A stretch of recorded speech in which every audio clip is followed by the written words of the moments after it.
और मेरे सुरवीरों, कैसे हो? हम तैयारी कर रहे हैं Jawahar Navodaya Vidyalaya entrance exam class 9th की। और इस समय हम कर रहे हैं साइंस के कुछ इंपॉर्टेंट क्वेश्चन। बहुत ही इंपॉर्टेंट क्वेश्चन हैं। हर क्वेश्चन को ट्राई कीजिएगा। हर क्वेश्चन के लिए आपको 10 सेकंड का टाइम मिलेगा और 10 सेकंड में आपको अपना आंसर लाइव चैट में देना है। उसके बाद जितने भी क्वेश्चन आपके सही होंगे उसका सही सही अपना एनालिसिस करके वहां पर अपने कमेंट बॉक्स में उसका आंसर दीजिएगा, क्योंकि लाइव चैट में बाद में दिखता नहीं, तो कमेंट में बाद में दिख भी जाता है। तो कमेंट बॉक्स में सभी लोग अपने कितने क्वेश्चन आपने अटेम्प्ट किए और कितने क्वेश्चन आपके सही हुए ये जरूर बताइएगा। तो चलिए फिर आज की क्लास हम शुरू करते हैं। लेकिन आज की क्लास शुरू करने से पहले आपसे रिक्वेस्ट है कि अभी तक अगर आपने वीडियो को लाइक नहीं किया तो वीडियो को लाइक कर दीजिए। आज की जो वीडियो लाइक का टारगेट है वो है 150 प्लस लाइक्स। तो 150 प्लस लाइक्स आप जैसे ही आप टेस्ट कंप्लीट करने वाले हो अपना लाइक देते जाइए, ताकि और हमें 150 टारगेट के लाइक्स के करीब पहुंचाते रहिए। साथ ही अगर आप चैनल पर नए हैं तो चैनल को सब्सक्राइब कर बेल आइकन को प्रेस कर लीजिए, ताकि हमारे हर क्लास की नोटिफिकेशन आपको मिलते रहे। साथ ही साथ इंग्लिश ग्रामर की तैयारी चल रही है अपने दूसरे चैनल पढ़ लिया पर, ठीक है, उसका भी लिंक डिस्क्रिप्शन में दिया गया है, जाकर उस चैनल को भी सब्सक्राइब कर लीजिएगा। ठीक है बच्चा, तो चलो फिर हम शुरू करते हैं आज का पहला क्वेश्चन। तो आज का पहला क्वेश्चन क्या है? Fermentation was discovered by. Fermentation की खोज किसने की थी? ठीक है, आपके ऑप्शन से A Louis Pasteur, B Robert Hooke, C Robert Brown या फिर डी चार्ल्स डार्विन। और आपका समय शुरू होता है अब।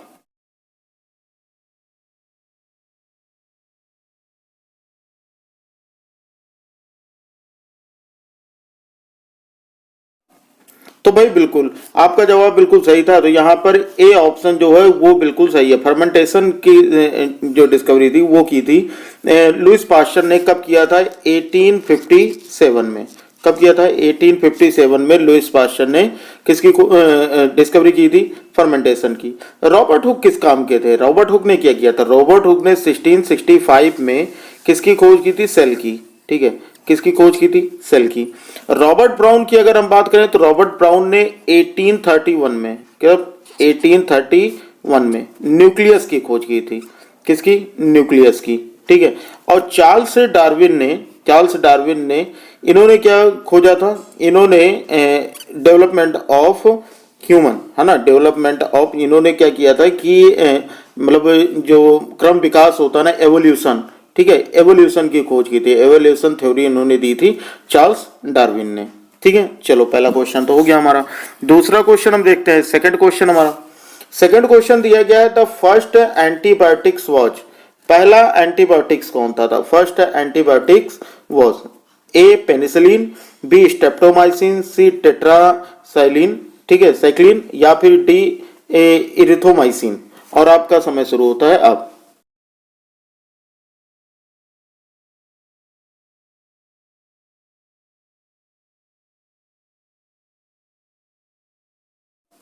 तो बिल्कुल जो सबसे पहली पेनिसिलिन थी, सबसे पहली एंटीबायोटिक्स थी, वो कौन सी थी?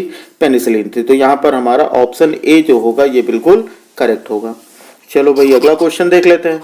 अगला क्वेश्चन नंबर 3। क्वेश्चन नंबर 3 दिया गया the following is an antibiotics. जिन्होंने इसके पहले का क्वेश्चन ध्यान से चारों ऑप्शन देखे होंगे उनको पता लग गया होगा कि इनमें से एंटीबायोटिक कौन सा है।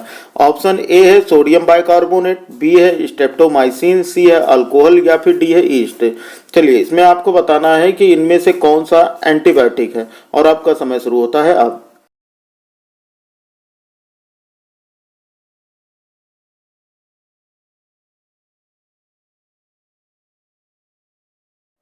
तो बिल्कुल आपका जवाब सही है। यहाँ पर बी स्टेप्टोमाइसिन जो है ये क्या है? एक एंटीबायोटिक है। तो इसका बी ऑप्शन जो होगा वो बिल्कुल करेक्ट होगा। आते हैं भाई नेक्स्ट क्वेश्चन पे। तो नेक्स्ट क्वेश्चन दिया गया है वैक्सीन कंटेन्स। वैक्सीन में क्या होता है? ठीक है, वैक्सीन में क्या होता है? ऑप्शन ए है लाइव माइक्रोब्स, बी है डेड माइक्रोब्स, सी है वीकेंड माइक्रोब्स, या फिर डी है बोथ बी एंड सी।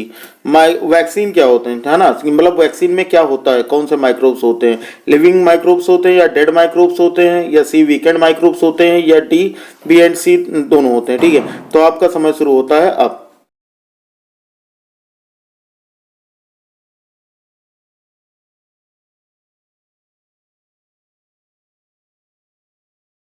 तो तो बिल्कुल, तो यहाँ पर ये भी आपका जवाब बिल्कुल सही था।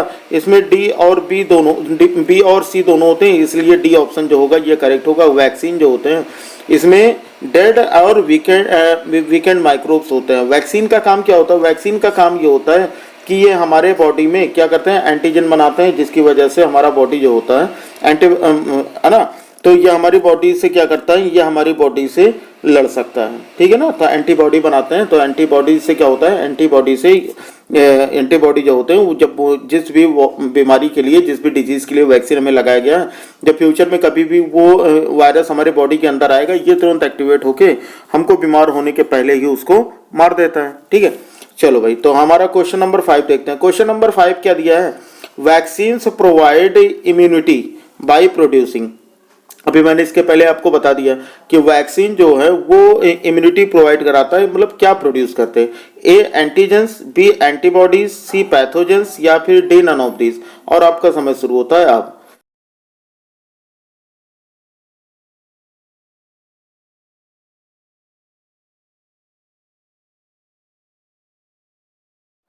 तो यहाँ पर सही जवाब होगा कि वैक्सीन जो होते हैं वो बॉडी में क्या बनाते हैं, एंटीबॉडी बनाते हैं, ठीक है। एंटीबॉडी से क्या होता है, इम्यून सिस्टम जो होता है वो वायरस को याद रखता है, और वायरस जब शरीर पर दोबारा कभी अटैक करता है ना, तो ये जो एंटीबॉडी होते हैं ये क्या करते हैं, उस वायरस को या तो खत्म कर देते हैं, है ना, या तो उनको कमजोर कर देते हैं, जिससे हम बीमार होने के पहले ही मतलब बीमार नहीं होते, ठीक है। अगला क्वेश्चन दिया गया, क्वेश्चन नंबर 6 क्या दिया गया, the microbes that increases soil fertility. मतलब ऐसा माइक्रोब बताना है जो कि सॉइल फर्टिलिटी को बढ़ाता है।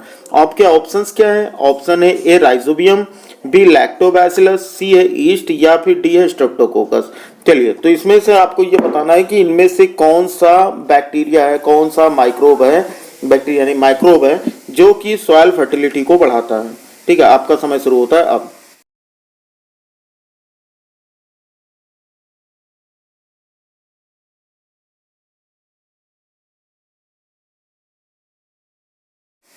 तो बिल्कुल यहाँ पर क्या होता है, ए ऑप्शन बिल्कुल सही है। राइजोबियम जो है वो क्या करता है, राइजोबियम जो होता है ये सॉइल फर्टिलिटी को बढ़ाता है, क्योंकि ये क्या करता है, ये मतलब ये नाइट्रोजन फिक्सेशन, ठीक है ना, नाइट्रोजन फिक्सेशन करता है। तो राइजोबियम जो होता है ये क्या करता है, सॉइल फर्टिलिटी को बढ़ाता है। लैक्टोबैसिलस ये बैक्टीरिया है, ये दही जमाने के काम आता है, ठीक है। ईस्ट का अगर हम बात करें तो ईस्ट जो होता है इसको हिंदी में बोलते हैं हम खमीर, ठीक है। इनका यूज कहाँ पर होता है, इनका यूज ब्रेड वगैरह बनाने में होता है। तो आटे में अगर खमीर जब बन जाता है तो क्या होता है कि उसमें ऑक्सीजन की जरूरत नहीं होती, और उसमें से कार्बन डाइऑक्साइड जो होता है वो बहुत ही ज्यादा मात्रा में कार्बन डाइऑक्साइड निकलता है, ठीक है। और इससे क्या होता है, इससे जो आटे होते हैं, जब ये ईस्ट हो जाते हैं आटे में, तो आटे फूल जाते हैं, जिससे कि आपको यहाँ मैदा वगैरह, छोला भटूरा वगैरह, जब छोला नहीं भटूरा बनाने में, है ना, ब्रेड वगैरह बनाने में ईस्ट का यूज होता है, ठीक है। चलो भाई, अगला क्वेश्चन हम देखते हैं। अगला क्वेश्चन नंबर 7। तो क्वेश्चन नंबर 7 हमें क्या दिया गया, क्वेश्चन नंबर 7 दिया गया है कि the bacterium found in roots nodules of leguminous plants. मतलब जो लेग्यूमिनस प्लांट्स होते हैं, जो दाल वाले पौधे होते हैं, दलहनी पौधे होते हैं, है ना, उनकी रूट्स में मतलब क्या पाया जाता है, ए कौन सा बैक्टीरिया पाया जाता है, ए एनाबिना, बी नोस्टॉक, सी अजोटोबैक्टर, या फिर डी राइजोबियम। चलो भाई, आपका समय शुरू होता है अब।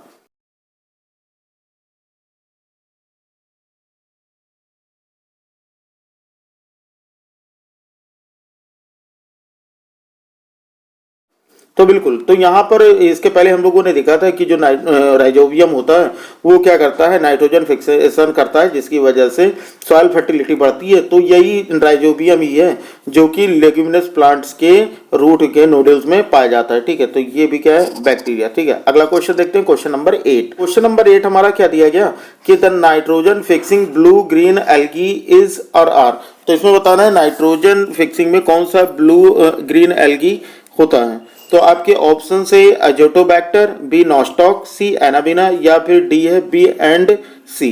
चलो भाई, अपना सभी लोग आंसर लाइव चैट में दो, और आपका समय शुरू होता है अब।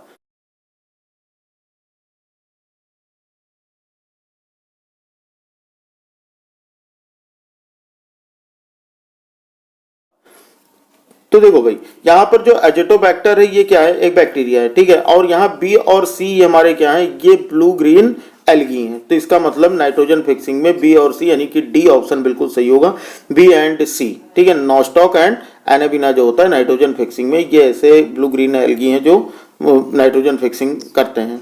अगला क्वेश्चन देखते हैं। अगला क्वेश्चन दिया गया है कि typhoid is caused by, typhoid किसकी वजह से होता है ये बताना है। टाइफाइड किसकी वजह से होता है? ए बैक्टीरियल डिजीज है, बी वायरस की वजह से होता है, सी प्रोटोजोआ की वजह से होता है, या डी फंगस की वजह से होता है। चलो भाई बताओ टाइफाइड किसकी वजह से होता है, और आपका समय शुरू होता है अब।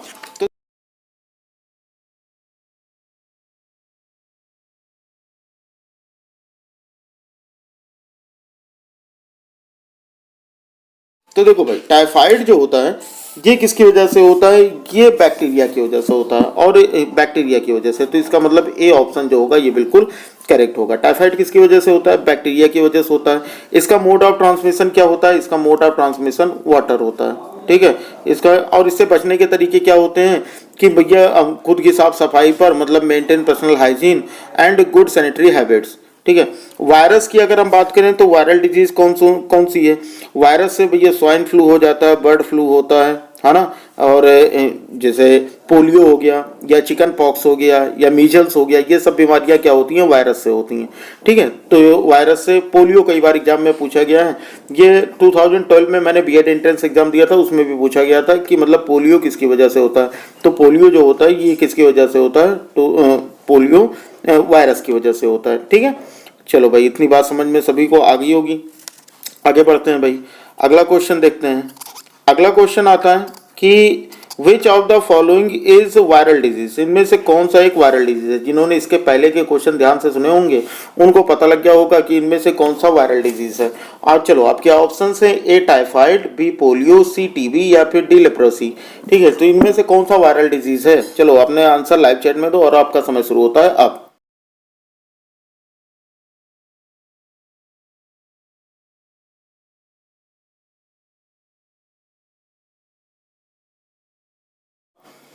तो भाई बिल्कुल आपका जवाब बिल्कुल सही था, आप लोगों ने बहुत ही ध्यान से सुना था। तो यहाँ पर कौन सी डिजीज है? पोलियो। टाइफाइड क्योंकि टाइफाइड किसकी वजह से होता है? बैक्टीरिया की वजह से होता है। और पोलियो किसकी वजह से होता है? वायरस की वजह से होता है। पोलियो किसकी वजह से होता है? और इसका जो मोड ऑफ ट्रांसमिशन होता है वो एयर एंड वाटर, मतलब इसके जो वायरस होते हैं ये हवा और पानी दोनों से मिल सकते हैं। ठीक है, तो इसमें भी क्या करना होता है कि जो पोलियो बीमारी होती है इससे बचने के लिए बस एक ही तरीका है, वैक्सीनेशन। ठीक है ना, पोलियो वैक्सीन देखो चलती है ना, मम्मी पापा भूल न जाना, पोलियो ड्रॉप अवश्य पिलवाना, ऐसे कुछ स्लोगन्स चलते हैं। तो वो ही भैया वैक्सीनेशन ही एक तरीका है जिससे पोलियो से बचा जा सकता है, बाकी इसकी कोई इलाज नहीं है। तो पोलियो कैसी डिजीज है? वायरल डिजीज है, वायरस से होने वाली बीमारी है। बात आगे समझ में। टाइफाइड किससे होता है? टाइफाइड बैक्टीरिया से होता है, सही है ना।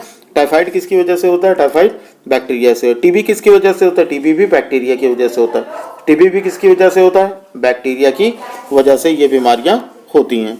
बात आ गई समझ में। तो चलो भाई सभी लोग अब बता दो कि आपके कितने 10 में से कितने आंसर सही हुए। सभी लोग जाकर कमेंट बॉक्स में बताना, लाइव चैट में नहीं, कमेंट बॉक्स में बताना कि कितने आंसर आपके सही हुए। जैसे अगर आपके 8 आंसर सही हुए तो 8 उसके बाद ऐसे लिखना और उसके बाद लिख देना 10। ठीक है ना, मुझे समझ में आ जाएगा कि आपके 10 में से 8 क्वेश्चन सही हुए। तो सभी लोग जाओ और कमेंट बॉक्स में सभी लोग अपना अपना बताओ कि कितने क्वेश्चन आपके सही हुए। ठीक है ना बच्चों, तो उम्मीद करता हूँ आपको वीडियो अच्छी लगी होगी। और आज का जो वीडियो लाइक टारगेट था वो 150 प्लस का था। तो आप लोग जिन्होंने अभी तक लाइक नहीं किया वो वीडियो को लाइक करते हैं ताकि देखते हैं भाई 150 तक पहुंच जाए, है ना। और जो बच्चे नए हैं और वो चैनल को सब्सक्राइब कर बेल आइकन को प्रेस कर लें ताकि हमारे हर क्लास की नोटिफिकेशन आपको मिलती रहे।